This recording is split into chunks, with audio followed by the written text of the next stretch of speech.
Sora, OpenAI's latest text-to-video AI tool, was recently released.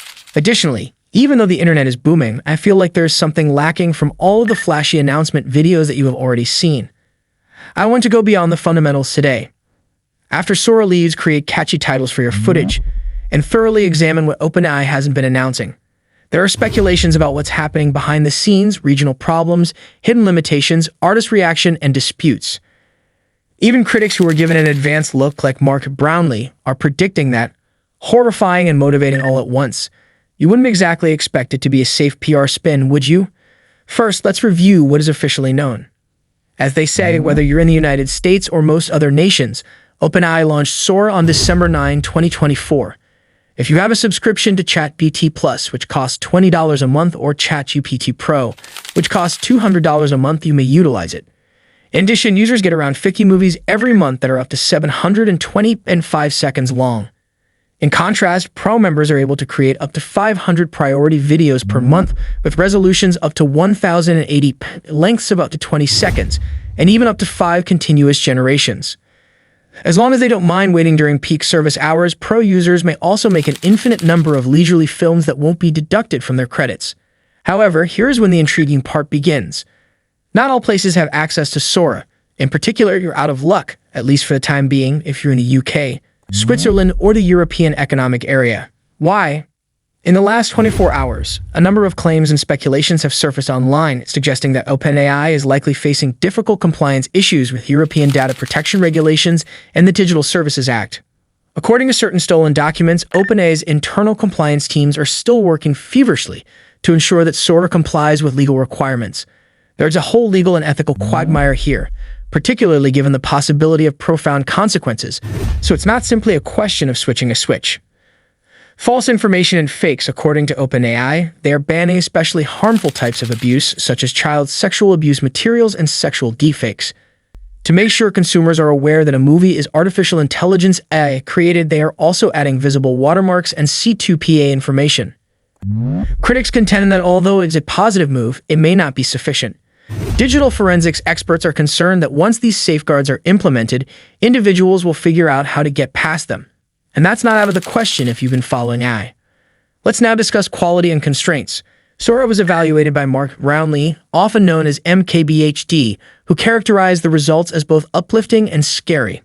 On the one hand, there are stylized sceneries that resemble stop-motion or cardboard craft worlds, extraordinarily sumptuous cinematic vistas, and a variety of creative effects. However, the physics might be strange and erratic at times. Gravity, defying logic, people flashing weirdly, objects changing, and an overall uncanny valley feeling.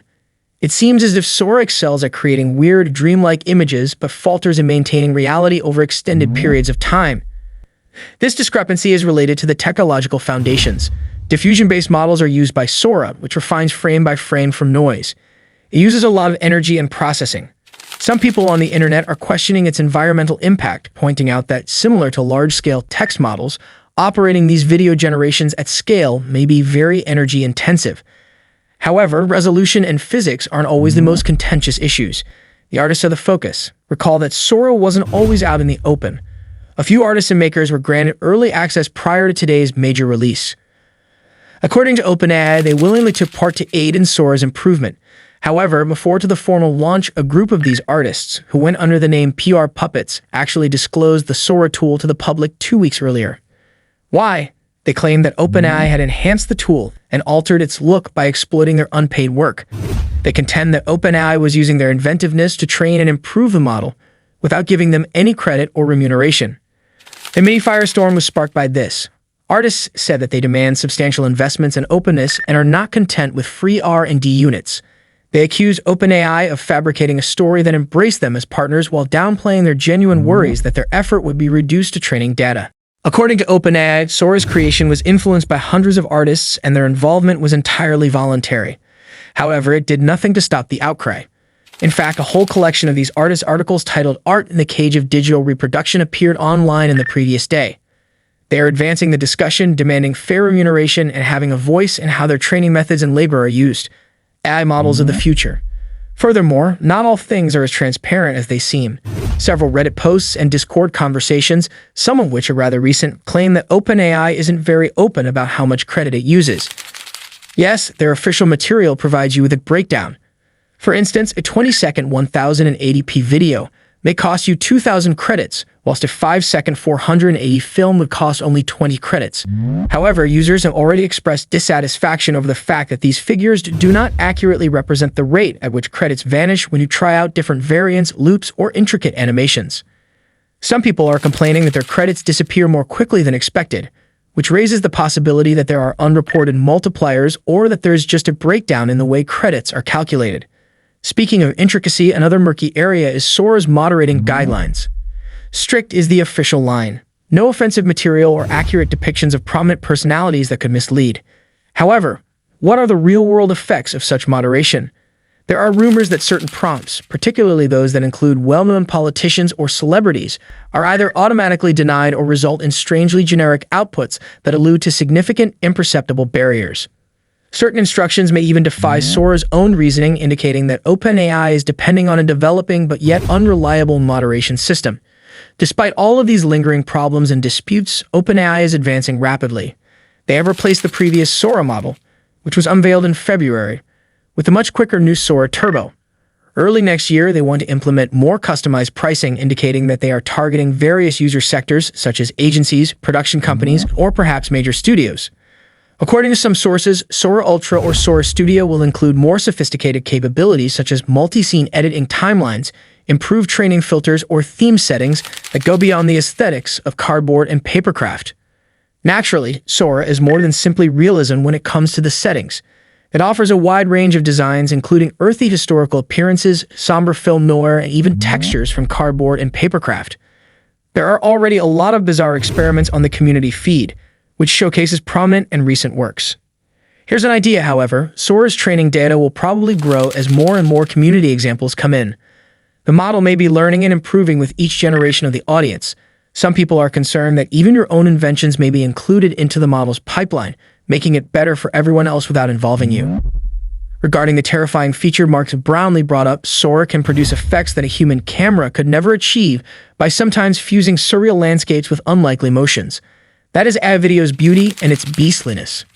While it might take you to imaginary realms, it also serves as a reminder of how strange and artificial intelligence perceives the world remains so.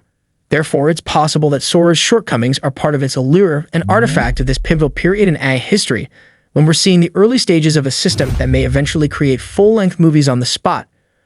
Let's conclude by asking, what's OpenAI failing to disclose about Sora?